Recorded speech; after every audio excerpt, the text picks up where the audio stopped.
आबोत बहिन दाय आबोत बैसत किया मुँह लटकल छन बौआ सब होली में आयल छलन चलि गेलन सब।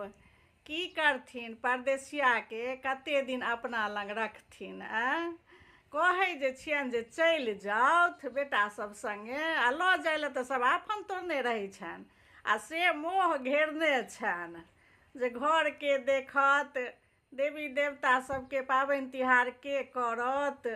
तब देखथुन ई एकटा हिनके खिस्सा नहि छै बुझलखिन। ई सबहक बुजुर्ग के सब बुजुर्ग के इएह हाल छै। बेटा पुतहु कहते चलत माँ तऽ परदेश में नीक नहि लगैया से नहि छै। ई मोह घेरने अछि अहाँके ई घर के देखत देवता पितर के करत तहन की करबै परदेसिया के कते दिन रखबै।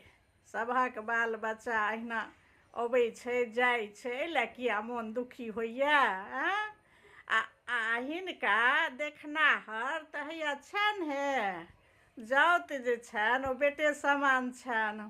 और बैसत ने कनिया कनिया हे काकी एलनि कनि चाय बना कऽ दियौन तऽ बैसत हम सब तऽ छियाने ने तहन किया चिंता करै छथि।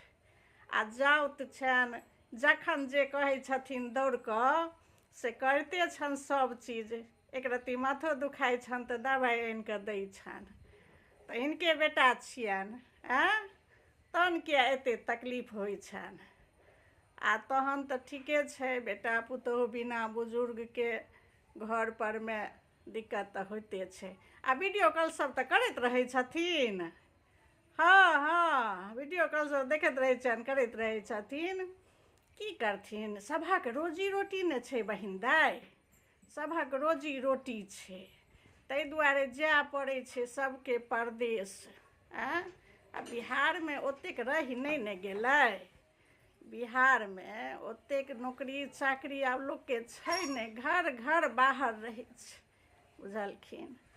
आ कहै छियनि चलि जाय लए तऽ जाइ नहि छथि। आबत कनि घुसै कऽ बैसत ने आबत ने कनिया गोर लगियौ ने काकीके गोर लगियौ कनि चाय बना कऽ दियौ काकीके।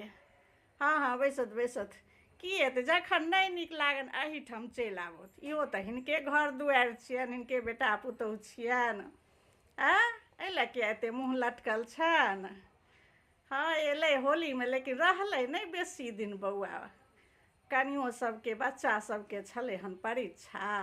अच्छा ओ तऽ आबि गेलनि वएह बहुत छै जहन परीक्षा छलै पढ़ाइ लिखाइ छै बच्चा सबके बनबै लए तऽ आओर जाय पड़ै छै ने परदेशमे की करथिन। आबत बैसत नहि मोन दुखी करत आ पाबनि तिहारमे अबै छै ने आ एतेक खोज पुछारि करै छनि ने देखभाल तऽ करै छनि आ जकरा एबो नहि करै छै से बुजुर्ग केना रहै छै से कहथुन।